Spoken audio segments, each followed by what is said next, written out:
Aš dar nemačiau, bet girdėjau, kaip karštai perrėkdamas vieną kitą žvaigždės pasakoja, kad drakonas sugrįžo, kad apsukęs ratą nusileido prie miegančios mergaitės ir kankinančiai ilgai žiūrėjo, kaip linguoja snieguolės prispaustos ant miegančios krūtinės, kaip savo galingais sparnais uždengė mėnulio žingsnius ir šiltų vyrų glostė miegančios plaukus.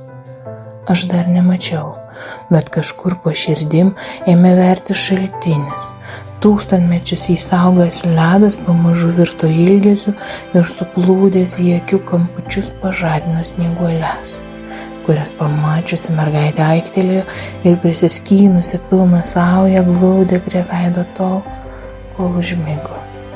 Ir jei ne tie didžiuliai sparnai, saugantys ją nuo krykštaujančios Andromedos, ji jau žiūrėtų į savo drakono akis, žvilgsniu liesdama jo sielą, tarsi geriausią draugą, ir jos lūpas tyliai kuždėtų pavasaris.